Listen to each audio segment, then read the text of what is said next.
What happens when hope becomes the very thing that breaks us? We live in an age where everything seems possible. Technology connects us across continents. Medicine extends our lifespans, and nearly any piece of knowledge is one Google search away. Yet, beneath the surface of all this progress, something feels broken. Anxiety is rising. Depression is everywhere.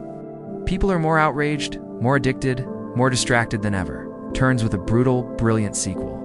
Everything is fucked. A book about hope, but this isn't your typical motivational manifesto, but because it asks us to question the very idea of happiness. It rips apart the illusion that more control, more freedom, more success will finally make us okay. Why do I feel so lost when everything should be fine? Then this story was written for you. It's not a just be positive pep talk, but as a metaphor for something deeper. The collapse of absolute meaning, but buried beneath that, our emotional selves, what Manson calls, the feeling brain, pull the strings. The thinking brain is rational, slow, and articulate. It knows how to do your taxes. It knows broccoli is better than cake. But the feeling brain, it's impulsive, emotional, and completely in control of the wheel. Hope, then, becomes our survival mechanism. Psychological trick we play on ourselves to make existence tolerable. The thinking brain is just the backseat driver, convincing itself that it's steering. It's not reason that drives our decisions, it's emotion. In Nietzsche's world, and increasingly in ours, the things that once gave us purpose, religion, morality, tradition, have eroded. These narratives give us hope. They help us wake up in the morning. They make pain bearable, but they're also lies. Necessary lies. The very tools we use to escape discomfort often end up intensifying it. Because without them, the raw chaos of existence becomes unbearable. What we're left with is freedom. And that freedom, ironically, is what terrifies us most. It's a philosophical gut punch. A call to confront the uncomfortable truths hiding in the shadows of our optimism. Why? And that vision implies one thing, that who we are now is not enough. That something is broken and needs fixing. And so, the very engine of hope is built on self-rejection. We strive because we believe we're not okay. Mark Manson, the author who shook the self-help world with the subtle art of not giving a fuck. With razor-sharp wit and a deeply philosophical lens, he explores why our minds are at war with themselves. Why we cling to meaning like a life raft, and why hope might not save us, but learning to live without it might just set us free. This book matters not because it offers a roadmap to eternal happiness. Manson doesn't coddle, he exposes. This is not just a book, it's a psychological excavation of the soul. If you've ever looked around at this world and thought, it begins not with inspiration but with a confession. Mark Manson opens the book with the story of Friedrich Nietzsche and the death of God, not as a religious statement. We are creatures built on contradiction. Our rational minds crave logic and order. To illustrate this, Manson introduces one of the book's most powerful metaphors, the two brains inside us. And that's where the trouble begins. We tell ourselves stories about being a good person, about working hard to achieve success, about saving the world. Manson calls this the uncomfortable truth, that life is suffering. And no matter what we do, we're insignificant in the grand scope of the universe. But here's the problem. Hope relies on a vision of something better in the future. This is where the real unraveling begins. We try to cope through technology, achievement, relationships, distractions. But the more we chase, the emptier we feel. Think of the rise of social media, promised connection and empowerment. Instead, it gave us comparison, outrage, and dopamine addiction. We curate perfect lives online while crumbling in private. Our ancestors fought to survive. We fight to feel. They faced external battles, wars, famine, disease. We face internal ones, boredom, anxiety, meaninglessness. The pursuit of more likes, more validation, more attention leaves us spiritually bankrupt. Manson points to the paradox of progress. The more we advance, the more fragile we become. And when reality refuses to bend to our will, we look for someone to blame. Governments, corporations, other people, anything but the mirror. To cope, we create meaning. that meaning gives us hope, and hope allows us to endure. It's a psychological experiment that reveals how, when we run out of real problems, we begin inventing them. When people in a study were shown dots of varying colors and asked to find the blue ones, they did so easily. But once the blue dots were removed, participants started labeling other colors as blue just to keep the pattern going. This leads to what Manson calls the formula of humanity. Pain gives meaning, gives hope. We experience pain. But what happens when hope itself begins to crack? We feel like everything is fucked because we've trained ourselves to search for suffering. Enter the emotional tipping point of the book, where Manson introduces the blue dot effect. Almost nihilistic. But Manson isn't preaching despair. He's doing something far more courageous. He's inviting us to grow up at the very things we believe will save us. Progress, freedom, technology are quietly destroying us from the inside out. And the answer begins with taking responsibility. Not for outcomes, not for fixing the world, but for our own values. It's human nature. And he doesn't mean values like kindness or honesty. He means the actual internal metrics we use to define a good life. The invisible scoreboard we use to measure ourselves and others. We need problems to solve. And when we don't have any, we create them. So even in a world where many of us live safer, richer, and freer than ever before. The first half of the book builds a case that our hope is built on a crumbling foundation. He references the moral gap, the space between what we believe we should do and what we actually do. You may believe in eating healthy, but you still grab the fries. Something you serve not because it benefits you, but because it's right. Something that grounds your values in something deeper than personal pleasure or comfort. You may believe in being kind, but you still lash out. But the story doesn't end here. And because most of us never question them, we live in quiet slavery to invisible forces inside us. This isn't a book that leaves you in despair. The next part of the journey asks a terrifying, beautiful question. If hope has betrayed us, what comes after it? To live without hope. That idea sounds terrifying at first.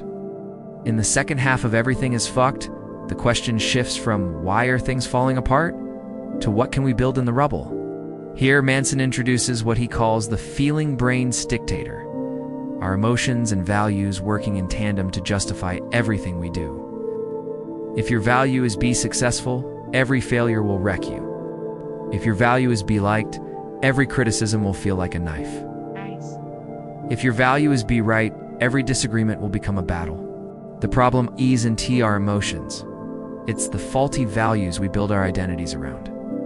But the true turning point comes with the concept of self-control. We like to think we are in control of our lives, that willpower, discipline, and logic can steer the ship. But Manson challenges that too. Why? Because the feeling brain doesn't respond to logic. It responds to meaning. And that leads us to the emotional core of the book. The need for something sacred. It's not sacred in a religious sense, though religion once filled that role, but sacred in the sense of something bigger than yourself. Without that, we drift. And so, in one of the book's most surprising turns, Manson argues that we need a new kind of faith. Not in gods or ideologies, but in struggle itself. Not just accepting what life throws at you, but embracing it. Loving the pain, the failure, the limitation, because they shape you, because they teach you, because they are life. But Manson insists it's the only path to real peace. Not the peace of comfort, but the peace of alignment. Of knowing your values aren't borrowed, your choices aren't illusions, and your meaning isn't outsourced to a fantasy future. In sacrifice. In the daily, quiet commitment to something hard and real. Not because it will fix us, but because it means something. Still choose to show up? Still choose to live as if your actions matter, even when the world tells you they don't? This is where he introduces amor fati, a Stoic principle meaning love of one's fate. In contrast to the shallow hope that says things will get better, amor fati says this is enough. But here, this moment, this struggle. Kant believed in doing what is right not because it feels good, but precisely because it doesn't. His philosophy stands in sharp contrast to our modern culture of emotional gratification. Your inner conflict between logic and emotion, control and chaos. You are the battlefield where these ideas collide. And in Manson's hands, Kant becomes a haunting reminder. The easy road is often the empty one. And everyday people who represent different facets of our internal struggle, they aren't just historical figures, they're mirrors. It's a radical idea in a culture obsessed with more. The book closes not with a list of steps or hacks, but with a challenge. Are you willing to stand in the chaos of life, the confusion, the pain, the uncertainty, and still choose to care? Because that, not hope, not success, not even happiness, is the foundation of a meaningful life. Yes, the brooding soul of the book, the man who dared to stare into the abyss and not flinch. His declaration that God is dead isn't a smug dismissal of faith, but a lament for a world that has lost its guiding star. Through Nietzsche, we see the torment of a mind that has abandoned illusions and is searching for something more honest, something brutal but beautiful. It's a rebellion against false promises. The journey from everything is fucked to I'm okay with that is not a descent into despair. And when the illusion of hope burns away, what remains isn't emptiness, it's freedom. Though Everything is Fucked is a non-fiction book, its emotional engine is powered by deeply human characters, philosophers. Psychologist Friedrich Nietzsche, for instance, isn't just a philosopher quoted in passing. Then there's Immanuel Kant, the rigid moralist who believed that true freedom comes not from indulgence but from discipline. But the most important character in the book is you. Your feeling brain and your thinking brain. And as you read, you begin to recognize your own story in the pages. The times you've lied to yourself to feel better. The way you chase distractions to avoid pain. The beliefs you've clung to because they gave you hope, even if they were false. The themes of the book are like sharp glass under your feet. They cut, but they also wake you up. 1. The myth of control. We think we can control life, but we can't even control ourselves. The feeling brain is always in charge, and the sooner we accept that, the more honest we become. It's not about mastering emotion. It's about understanding the role it plays in our lives. 2. The fragility of hope. Hope seems like a virtue, but when built on broken values, it becomes poison. Not because it leads to reward, but because it gives us something sacred to carry. It convinces us that something better is always out there, and that who we are now is never enough. 3. The need for struggle. Manson doesn't promise comfort. He promises meaning. And meaning, he says, comes from struggle. For pain is a pathway rather than running from suffering, the book invites us to lean in, to find value in the discomfort, to let it sharpen us. Pain becomes the sculptor that carves out our values, beliefs, and direction. He's not mocking hope.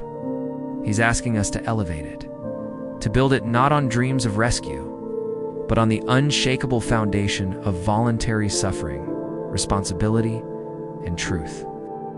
5. Choosing what to care about. One of the book's most profound questions is also its simplest. An emotional comfort, not to leave us broken, but to rebuild something stronger, something honest. In a world drowning in shallow optimism, this book is a wake-up call. Real hope is not found in perfection or in escape, but in choosing to care deeply, courageously, even when nothing makes sense. What will you care about, even when there's no guarantee it will work out? It's philosophy with blood in its veins. It's psychology that refuses to flatter you. It will challenge your values, will make you uncomfortable. And if you let it, it might just change how you live your life. That choice of what you decide is worth suffering for becomes the centerpiece of your life's meaning. Manson's language is raw. His analogies are bold. But beneath the blunt humor and existential despair lies a deeply spiritual core, as he puts it. We are the only species that can conceptualize a reality that doesn't exist, and then live as if it does. That power can destroy us, or save us, and to still choose meaning. It's about what remains when the fantasy collapses, the illusions fade, and we're left staring into the terrifying face of reality, unfiltered, uncompromising, and unrelenting. The choice is ours. Everything is Fucked isn't really a book about hope. It's a book about what happens after hope dies. And yet somehow, it's not depressing, it's liberating. Mark Manson tears down the modern myths, we've built around positivity, success. This is not self-help for the faint of heart. Who should read this book?